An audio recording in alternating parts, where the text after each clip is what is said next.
Iraqi army gears up to retake the city of Mosul after securing the country's largest oil refinery.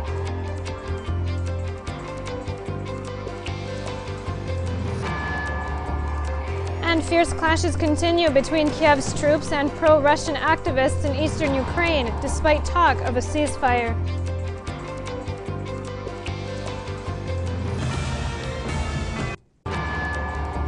The UN Human Rights Council in Geneva discusses the plight of the Bahraini detainees. Okay.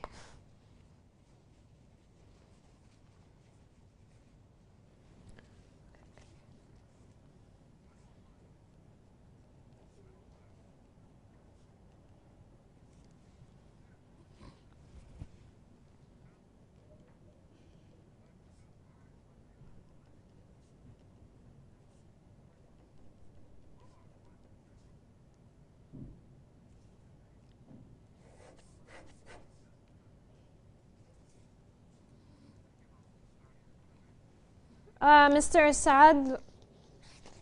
Yes. Okay. Saad Mutalabi, eh? أيوة. How are you? I'm fine, thank you. You okay? Yeah, I'm good. Excellent. We're going to start in just a couple minutes. Sure, no problem.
Obama keeps his options open, announcing that the U.S. is ready to take targeted military action against militants in Iraq. but only if necessary.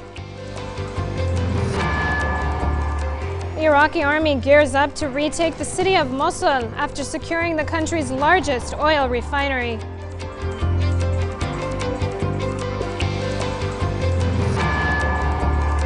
And fierce clashes continue between Kiev's troops and pro-Russian activists in eastern Ukraine, despite talk of a ceasefire.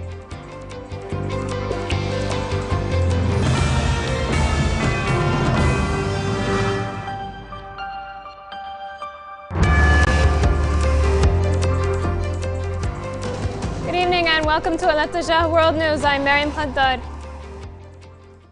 The U.S. President Barack Obama is leaving his options open when it comes to the deteriorating security situation in Iraq.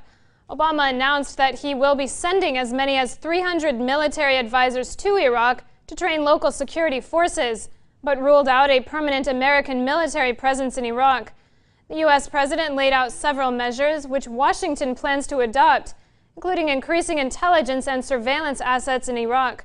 Although the U.S. National Security Team previously discussed the possibility of airstrikes against militants belonging to the Al-Qaeda offshoot of the Islamic State in Iraq and the Levant, Obama said that targeted military action will only be used if the situation on the ground requires it.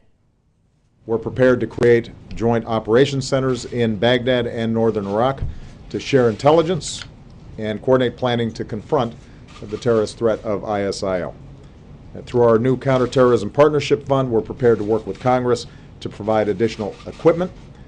We have had advisors in Iraq through our embassy, and we're prepared to send a small number of additional American military advisors, up to 300, to assess how we can best train, advise, and support Iraqi security forces going forward.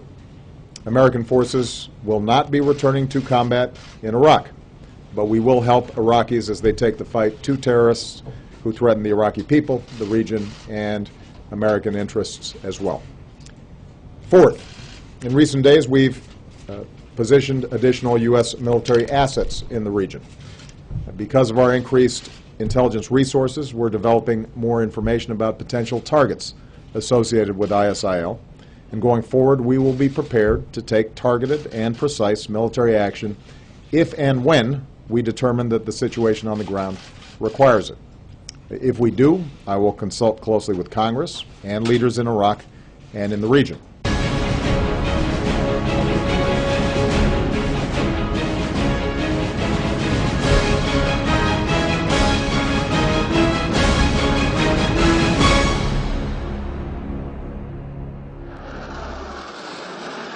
3 years after they withdrew, U.S. fighter jets are once again maneuvering over Iraqi skies. U.S. President Barack Obama is mulling his options on whether to help the Iraqi army in its fight against the ISIL. Baghdad has formally requested that Washington launch airstrikes on the advancing militants, but there are no signs that U.S. military action was imminent. The U.S. Secretary of State John Kerry stressed that Washington was seeking to help all Iraqis, not merely prop up Iraqi Prime Minister Nouri al-Maliki. Nothing that the president decides to do is going to be focused specifically on Prime Minister Maliki. It is focused on the people of Iraq. Amid a spike in tensions across Iraq, it is not just about the Iraqi army's ongoing fight with the ISIL. There are big question marks as to who will join Baghdad in its battle against the extremist group. Iran has already voiced its support and willingness to engage in this conflict, though no confirmation has been given by Baghdad. At the same time, Iraqi Foreign Minister Hoshyar Zebari was critical of Saudi Arabia's response to the crisis. The first reaction that we heard from the Kingdom of Saudi Arabia after the events in Iraq was that it was all due to exclusionary and sectarianism. There was no reference to what happened by the terrorists, from the slaughter, the bloodletting and the killing. But it is in the U.S. where the real dilemma is brewing.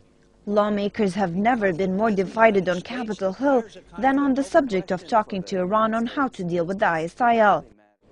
I can just imagine what our friends in the region, our allies, will be thinking by reaching out to Iran. For its part, the White House appears to be more open to the idea. Tell you that we are open to engaging the Iranians. just as we are engaging other regional players on the threat posed by ISIL in Iraq.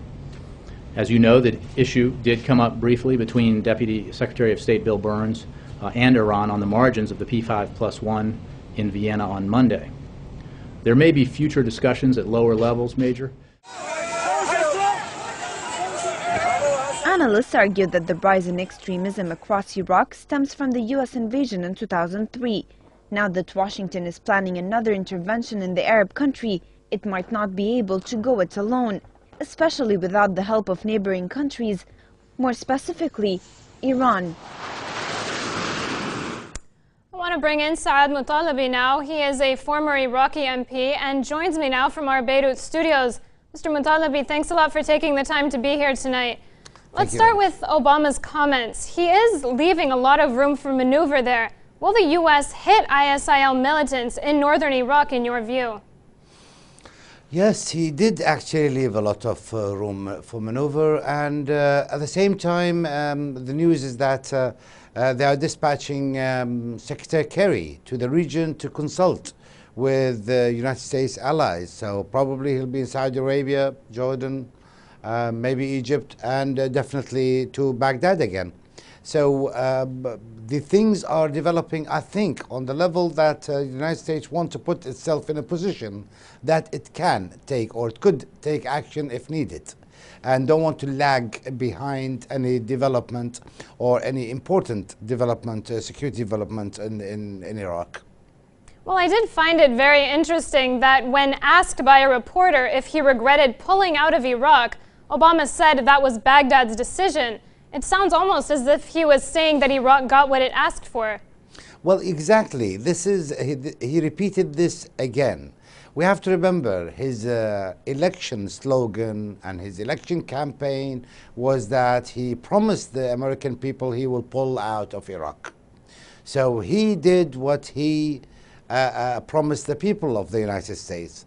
At the last minute, he secretly, I mean not secretly, but through embassy channels, they asked us to ask them to keep some forces in Iraq. And naturally, we did not have such an agreement. Our agreement was for the withdrawal of the American troops by a given date. And there was no understanding, prior understanding, of keeping some residual forces, as they called it. So Iraq was in the mood to let all Americans leave and not keep one American soldier on Iraqi soil, because basically we don't need them. Even today, I mean, if they think we are ready to provide political compromises to the United States or change the form of the government just to gain this one item, which is the airstrikes, I think they are making a mistake. We need their help to shorten the time of the conflict and not to cause many civilian or many casualties that might be caused if the conflict lag on for a longer time. That is the reason only, and if they think that we are ready to go back again to this exclusive government that they are talking about, which has proved a total failure in the last 8 years. This power-sharing government, we cannot definitely do that again. We are ready to share power with all those who have gained seats in the parliament, all those who represent minorities or majorities. It is the part of democracy to protect those who cannot protect themselves. Therefore, everybody will be included in the government, but not on the form of a wide political power sharing that failed in the last 8 years. So where does this all leave any potential Iran-U.S. cooperation over Iraq?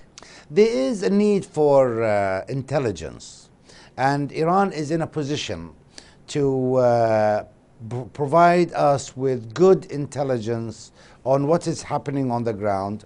A lot of contacts, I think, has been achieved in the past through the Iranian system of monitoring.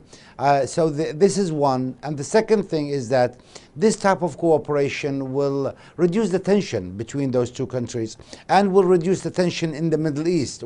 I think, is in Iraq's beneficiary for United States and Iran to resolve their differences and to reduce this factor of Iraq having its ground a stage for proxy wars. Any kind of closeness between those two countries, Iran being the major super regional power and the United States being the superpower, there is a ground to fill the gap here on a political and security level. Of course, there are other things in the Gulf and the Middle East that could be achieved if there is a better cooperation between the United States and Iran. Well, do you think that the Iraqi army can defeat the ISIL? I am sure of that. The matter is how much casualties will be caused within the population, for the civilian population. But we are heading towards clearing our towns. The army has rearranged its fighting forces. The volunteers have already arrived to a number of forward operation bases, FOBs, and from the FOBs, FOBs, where the forward operation bases, they will, which is based now in Samarra, and from Samarra will move from there towards Mosul and another enclave, which is another FOB, which is Tel Afar, which is on the other side of Mosul. Again, that's in the hands of the government. Will have a two-way attack on Mosul, leave the ISIL in a position either to die or surrender. All right, Mr. Saad Mutalibi, a former Iraqi MP. It was a pleasure having you join us. Thanks a lot for weighing in on that. Thank you very much.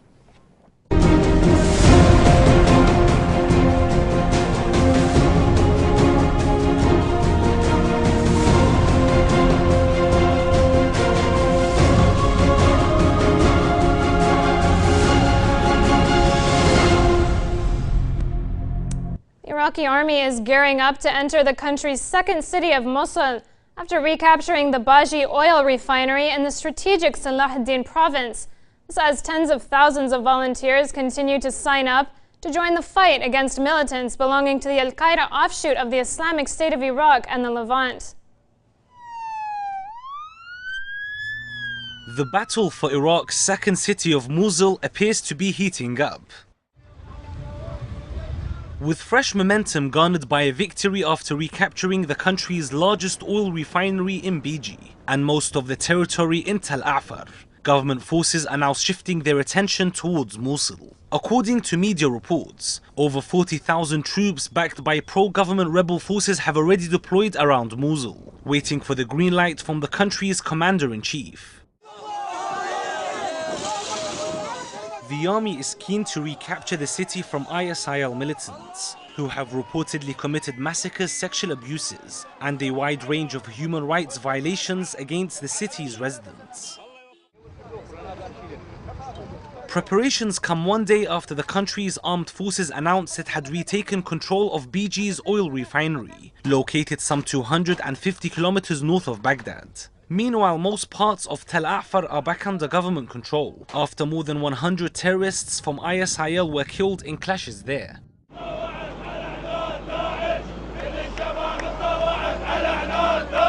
The military's recent successes coincide with a surge in volunteers seeking to join the fight against extremists, who voiced their loyalty and readiness to defeat and root out ISIL militants. I came in response to a call by the highest religious authority represented by Sayyid Ali al-Sistani to fight the Takfiris, the militants. We are ready and all the Iraqis are united as Shiites, Sunnis, Sabians and all other sects. We will remain loyal soldiers for a great Iraq.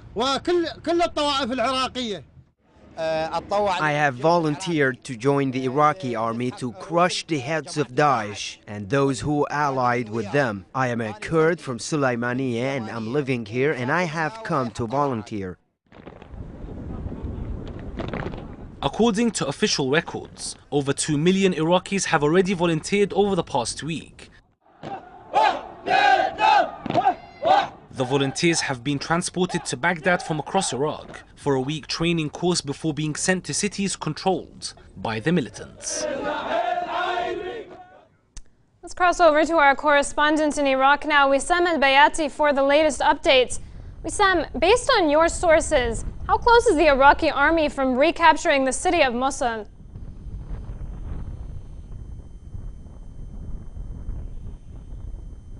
Yes, in fact, after the arrival of the reinforcement from the volunteers who have volunteered to defend Iraq against the militancy, the Iraqi army, as I mentioned before, having the upper hand in the battle against the terrorism. In addition to, according to the top security leaders in the city of Mosul, who have stated that the crushing the militancy in the province of Mosul is only a matter of time, as the Iraqi army today is, as I mentioned, are relying on the airstrikes and the artillery targeting by the Iraqi army. The situation right now in the city of Mosul, according to the top security leaders in this area, they agree that the condition of the militants in the province of Mosul is reaching the end, as most of the militants over there either have fled the city to the other provinces, or at least to the neighboring provinces, or they are still fighting against the Iraqi army,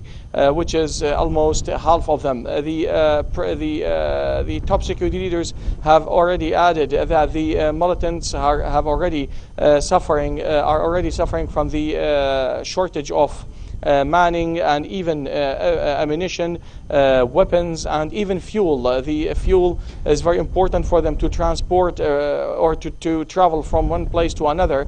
And after the air patrols that has been conducted by the Iraqi Air Force 24/7, actually all the supplies have been cut off from the city of Mosul to the militants, which makes them in a very critical condition against the Iraqi army. Therefore, according to the top security leaders, they say that the situation in Mosul will be solved within either a week or 10 days. Yes. And what security measures are being taken to prevent the ISIL from infiltrating the capital, Baghdad?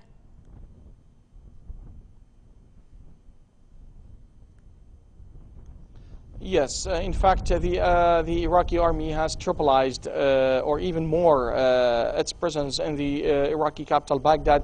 In addition to the top security leaders are still managing to come up with new security plans and strategies to secure the capital, especially its entrances from the western region, as most of the militants are trying to infiltrate the security measures from the western region to the capital, Baghdad, in an attempt to conduct more terrorist attacks against the Iraqi civilians and the security forces in the capital, targeting even some officials and number of ministries.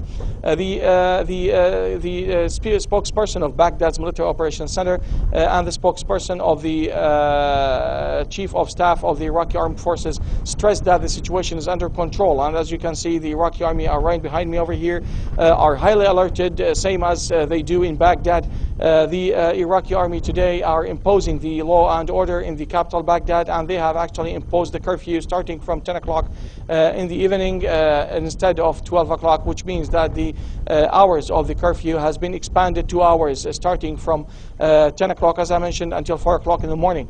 The Iraqi army are taking tough security measures in the capital, Baghdad, and manning more checkpoints, as I mentioned, foot patrols, air patrols, and even they have manned more joint checkpoints, which includes the Iraqi army, police, national police, intelligence, and even national security police. Yes. All right, Wissam al-Bayati, our correspondent in Iraq. Thanks a lot for those updates.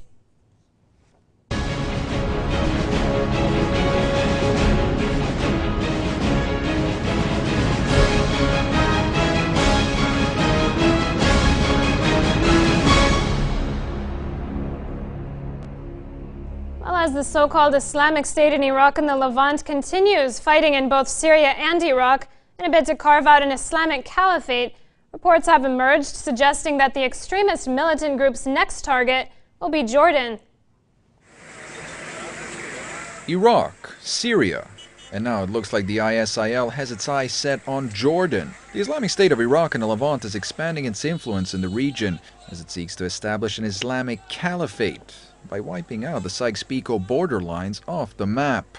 Fearing that they might be the ISIL's next target, Jordanian authorities have beefed up security along the country's border with Iraq, where the al-Qaeda-affiliated group is making advances on the ground.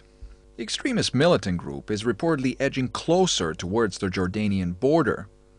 The Jordan Times has quoted sources close to the ISIL saying that the group has created a clandestine branch within the Hashemite kingdom as part of its plan to take more swaths of territory in the region.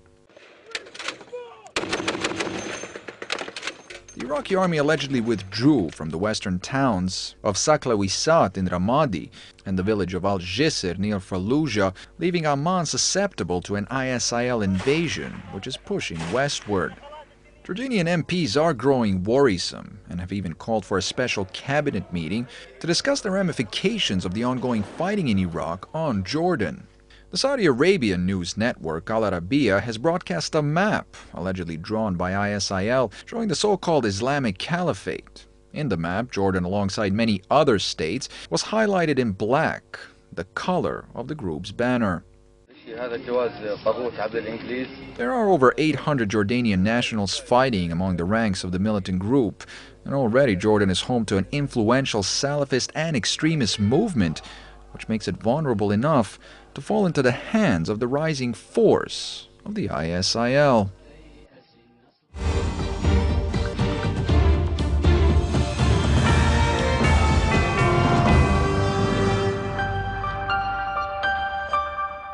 An Egyptian court has sentenced Muslim Brotherhood chief Mohammed Badia and 13 others to death over charges related to the killing of 10 people in Cairo last summer. Since the army ousted Islamist President Mohammed Morsi in July, hundreds of his supporters and Badia himself have been sentenced to death in speedy mass trials that have sparked international outrage. Meanwhile, Saudi King Abdullah has announced a trip to Egypt on Friday for the first time since the 2011 revolution overthrew former dictator Hosni Mubarak.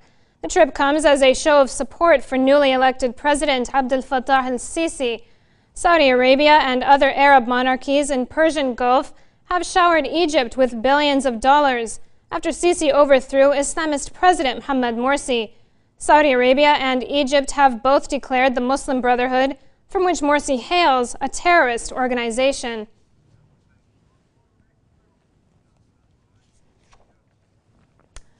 Fierce fighting between Ukrainian troops and self-defense fighters in eastern Ukraine has continued one day after President Petro Poroshenko proposed a peace plan for both sides to lay down their arms. This road is known by its locals as Ukraine's Road of Death. But even a drive on the road leading to the Donetsk International Airport fails to paint a clear picture of the dire situation in eastern Ukraine. And although the latest UN report is shocking, it fails to fully encompass the misery of residents on the ground. The UN Special Commission in Ukraine has announced that at least 356 people, most of them civilians, have been killed since the beginning of Kiev's ruthless anti-terrorist operation in the eastern regions of Lugansk and Donetsk, which kicked off in April. As the number of deaths grow by the day, the humanitarian crisis in eastern Ukraine is only worsening. Weeks of intense attacks by the Ukrainian army have left cities like Slavyansk and Kramatorsk completely paralyzed, with no water, food and electricity. Although a week ago, Ukraine's president-elect Petro Poroshenko ordered the government to organize humanitarian corridors to transport medical care for civilians, not a single corridor has been created, with fears of an outbreak of disease. And it looks like the new Ukrainian president's latest calls to end fighting in the country's east haven't managed to get warring factions to lay down their arms. Fierce fighting erupted overnight between government forces and self-defense units in the eastern province of Donetsk. Kiev has already blamed the other side, saying they guaranteed their safety, but pro-Russian separatists refused to surrender their weapons. In an unprecedented move, however, the two sides had managed to arrange a brief truce for the exchange of dead bodies. In a town near Donetsk, self-defense forces were seen waving a white cloth, wearing camouflage and masks, as they took the bodies of 9 of their fighters. This comes in light of the Ukrainian president's announcement on Wednesday to order a unilateral ceasefire and amnesty to self-defense fighters. Tomorrow we will officially present a presidential peace plan, and I believe that the role of the prosecutor officers in bringing order to the streets and cities, towns and villages of the Donetsk region is crucial. I expect of you direct action and assistance in restoring justice in the Donetsk region. In a move set to boost Poroshenko's peace plans, Ukraine's parliament has confirmed Kiev's current negotiator with Moscow as the country's new foreign minister, replacing the anti-Russian Andrei Deshchitya. But replacing figureheads in Kiev may do little to de-escalate tensions in the east. Peace negotiations would be impossible amid what many have described as Kiev's thunder of cannons and artillery fire. Meanwhile, the U.S. Vice President Joe Biden said Moscow could face what he called further costs if the Kremlin fails to change course over Ukraine. Biden made those remarks during a phone conversation with Ukrainian President Petro Poroshenko on Wednesday. The renewed anti-Russia rhetoric by Washington comes a few days after U.S. Assistant Secretary of State Victoria Nuland said that the U.S. and the EU are now working on a series of sanctions that will target Russia's energy sector.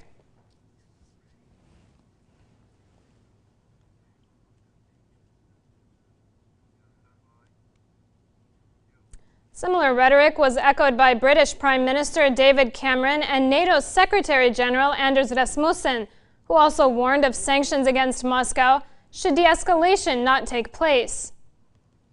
To see is a change in the status quo in terms of Russia and Ukraine. We discussed this in some detail at the G7. Russia needs to take a series of actions to stop weapons crossing the border, to make sure that so-called separatists are not getting support, and to make sure they contribute to the stability of the Ukraine rather than undermine it. So a series of steps, building confidence between Russia and Ukraine, including the ones I mentioned, need to take place. And clearly the amount of troops on the border, and indeed, as I was discussing with the Estonian Prime Minister yesterday, the nature of those troops is a part of the de-escalation that needs to take place. I think that's absolutely vital to make sure that we have a successful Ukraine and that we see a de-escalation of this problem. And I'm sure it will be discussed at the EU summit next week, where we'll also be looking again at this issue of the trigger points for further sanctions should that de-escalation not take place. We are now seeing a new military build-up, a Russian military build-up along the Ukrainian border. And it is indeed a matter of grave concern. So we call on Russia to stop the flow of weapons and equipment from Russia to separatist groups in eastern Ukraine. Stay with us here at Eletija World News. Still to come. The UN Human Rights Council in Geneva discusses the plight of the Bahraini detainees.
Welcome back. Here's a reminder of our top stories this hour. Obama keeps his options open, announcing that the U.S. is ready to take targeted military action against militants in Iraq, but only if necessary. The Iraqi army gears up to retake the city of Mosul after securing the country's largest oil refinery.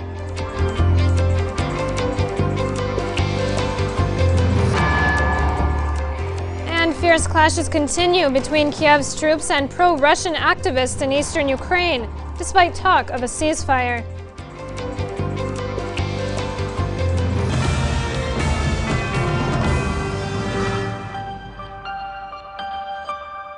Israeli warplanes have launched a series of airstrikes on several areas in the Gaza Strip as Israeli occupation forces continue to raid homes in the West Bank and detain Palestinians in an apparent search for 3 missing Zionist settlers.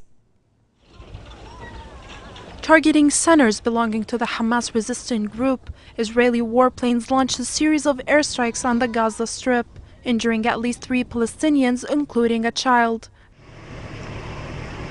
This came as Israeli occupation forces ramped up a massive search for 3 settlers, which the Zionist regime claims Hamas has kidnapped.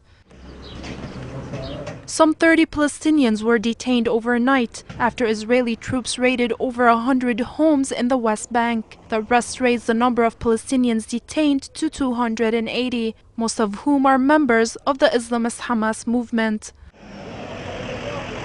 The widespread search operation, which is considered the largest in years, has sparked clashes in the northern cities of Jenin and Nablus. Elsewhere in Khan Yunus, south of Gaza, Hamas organized a rally against the Israeli entity's arbitrary measures.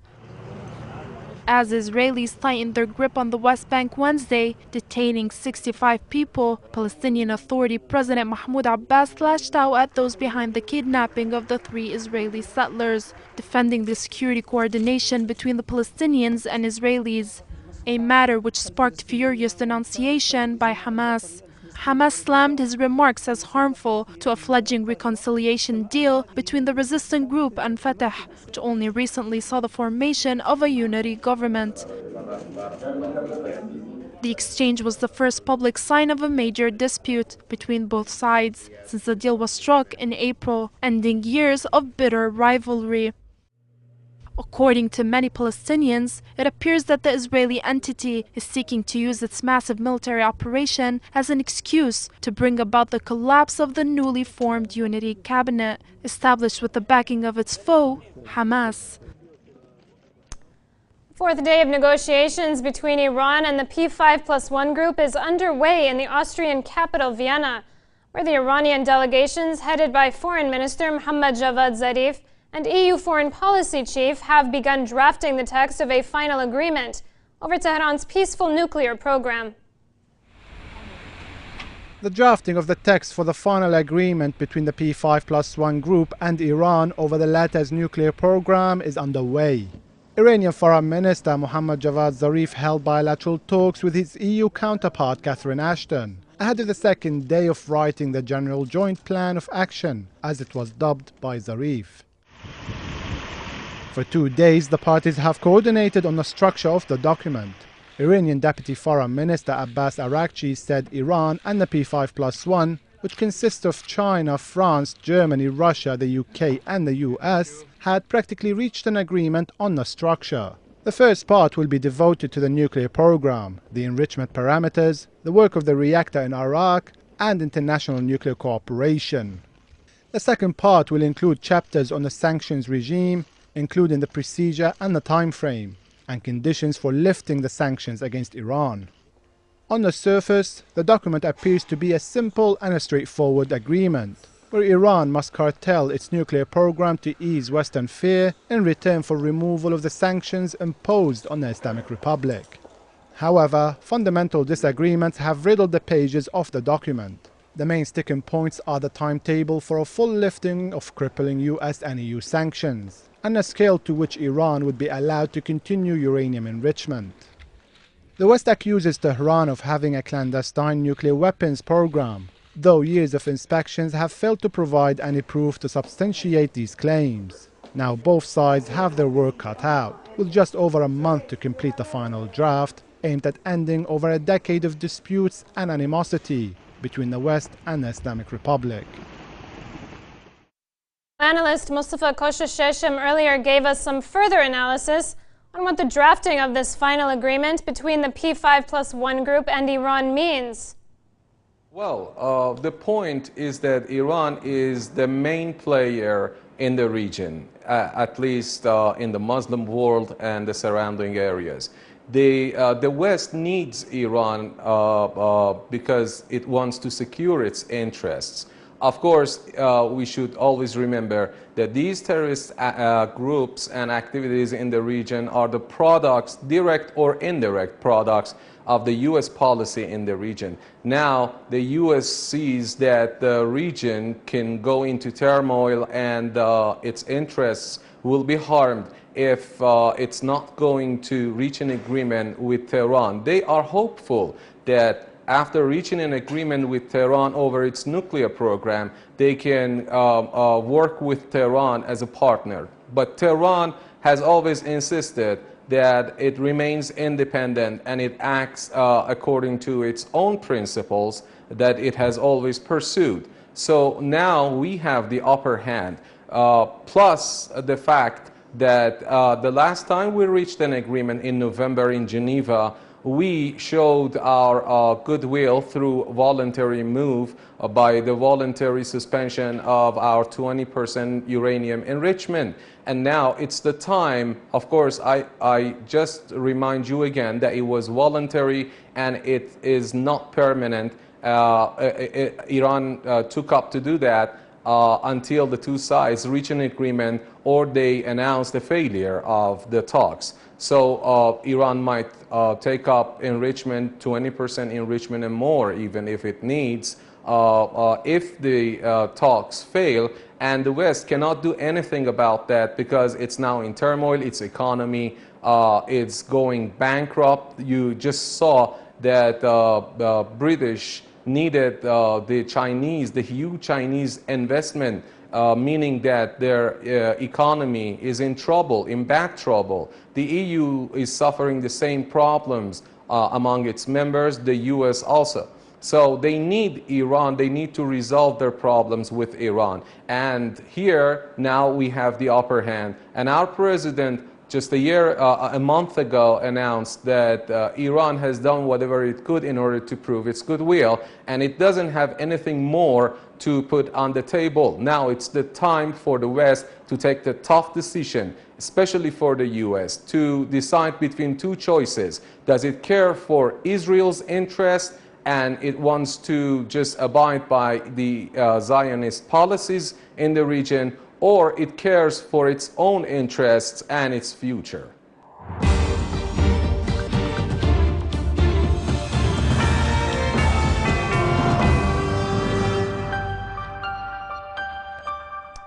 At least 3 people were killed and 9 others were wounded when a car bomb hit a neighborhood in Syria's central city of Homs. The attack is the second of its kind this week and comes just over a month after foreign-backed militants lost their bastion in the heart of Homs city to government forces.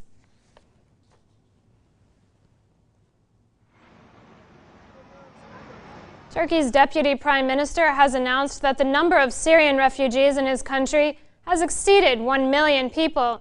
The staggering figure has only further highlighted the severity of the Syrian crisis. According to the United Nations High Commissioner for Refugees, about 2.5 million have fled to Syria's immediate neighbors, while another 6.5 million are internally displaced. Meanwhile, in a shocking announcement, the Australian Foreign Ministry revealed that around 150 Australians are fighting with radical militants in Syria and Iraq, raising fears of a terrorist threat to Australia if the fighters return home. Foreign Minister Julie Bishop said she had canceled a number of passports on the advice of security agencies in a bid to reduce the security threat to Australia. The 26th UN Human Rights Council session in Geneva has given way for the Bahraini opposition to take center stage to appeal to the world to take action against the regime in Manama over its human rights violations. The UN Human Rights Council is celebrating its 26th anniversary with an annual conference in Geneva to address human rights issues across the world. Yet, there isn't much cause for celebrations, it seems, with many countries subjected to human rights violations under rulers who signed the UN treaties and have been confronted with little to no action on the part of the international community. On the sidelines of the conference, human rights organizations slammed the Bahraini regime for failing to implement its Universal Periodic Review as the UN Council tackled the situation in the Persian Gulf state. Prominent Bahraini activist and former detainee Nabil Rajab has urged the world to impose sanctions against his country over its reprehensible human rights record.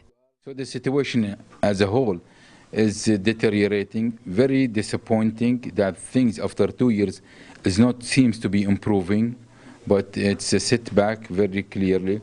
Very sad that seeing the international community reluctant to pressure Bahrain government and seeing them abandoning our struggle for justice, for democracy, for human rights. Bahraini security forces have breached international law by excessively using tear gas, rubber bullets and stun grenades against anti-regime protesters and have even carried out arbitrary arrests and forced detention without trial. Bahrain has signed a number of treaties promising to protect the rights of its citizens. In 2012, however, Manama received 176 recommendations to implement reforms. Although authorities insist they have made reforms in the kingdom, these claims have been refuted with concrete proof that the crackdown against Bahraini protesters demanding freedom and democracy is in full swing. Earlier, we were joined by our senior correspondent Hassan Al-Katib. And he said that one of the topics discussed was the injustice of the Bahraini judicial system. A very important point that was discussed today in today's event, which was also about the Bahraini judicial system. They talked about how there was a lot of injustice going on with the Bahraini judicial system. If you're going to have an unjust judicial system, then it will be very hard for any human rights there to happen. So the panelists in today's event, and this was an event which was hosted by up to 10 human rights organizations, which included speakers such as Nabil Rajab, who touched down in Geneva yesterday, and this was his first ever speech that he gave at the United Nations in Geneva. And in his speech, he talked about the problems that the Bahraini people are facing, specifically looking at the judicial system. And just to give you an example of this, Nabil said that just by tweeting and criticizing the Bahraini regime, he was arrested in prison for 2 years. While he was in court, he was surrounded by 20 police officers and handcuffed. And on the very same day, a police officer who shot dead a Bahraini protester was not handcuffed. He wasn't surrounded by police officers. He came to the court by himself and was only sentenced for 2 months. And while Nabil Rajab was in prison for 2 years, he talked about how he was completely isolated from the world. He was disconnected from the news, what's going on in Bahrain and outside. And also when he came out of prison, he said he looked at the laws, and he said that the laws were more restrictive than ever before. There are laws now that, prohibit protests taking place. There are laws that prohibit anyone speaking against the Bahraini regime. And he's noticed this, and coming out of prison, he's now speaking about this and how the restricting freedoms of religion, freedoms of movement, freedom to talk against the regime is now being pretty much clamped down on. And another interesting comment to make, while he was giving a speech, he said that he is hopeful that more activism should be done, even though there are some countries who are reluctant to try and help the situation in Bahrain.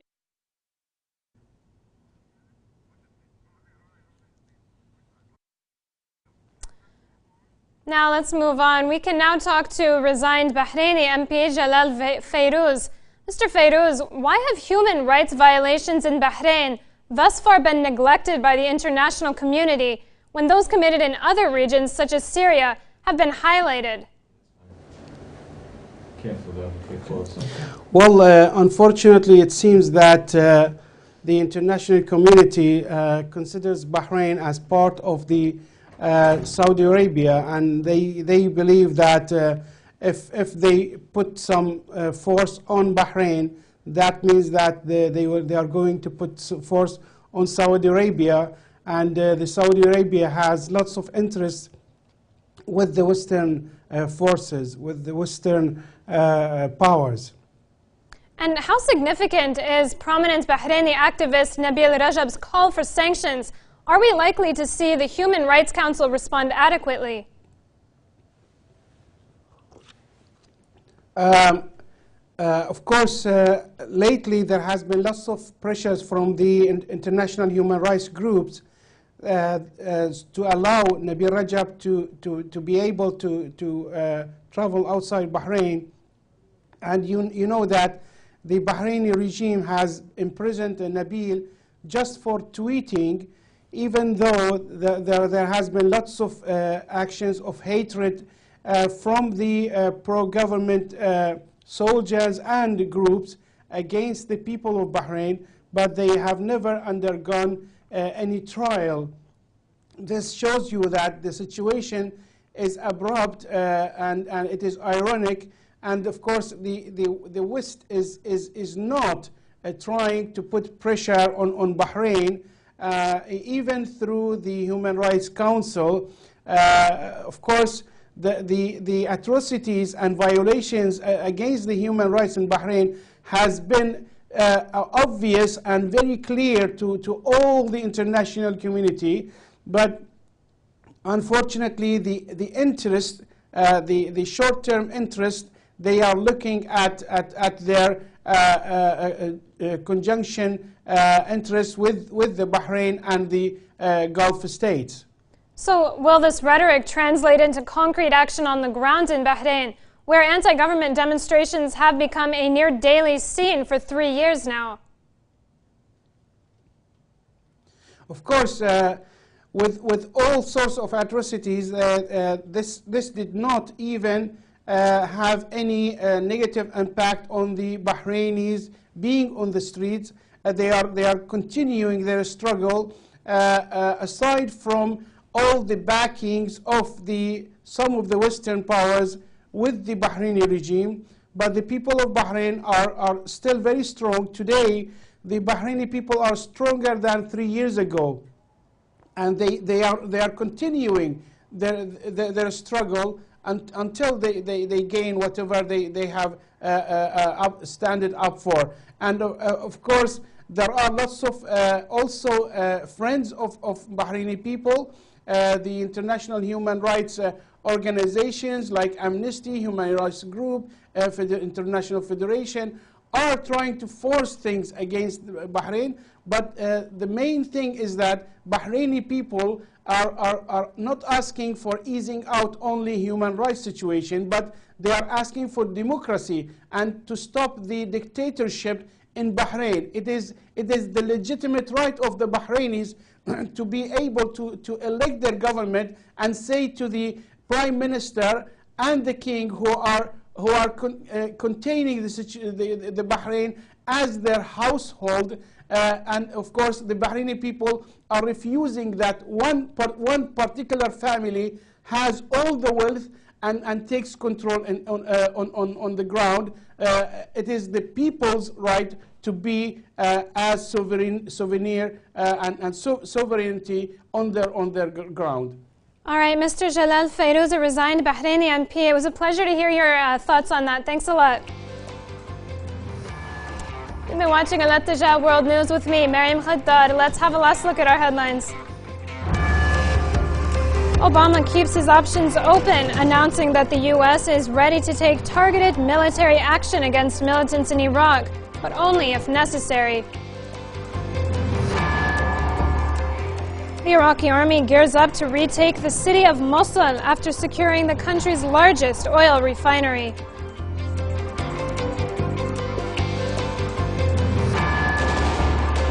And fierce clashes continue between Kiev's troops and pro-Russian activists in eastern Ukraine, despite talk of a ceasefire.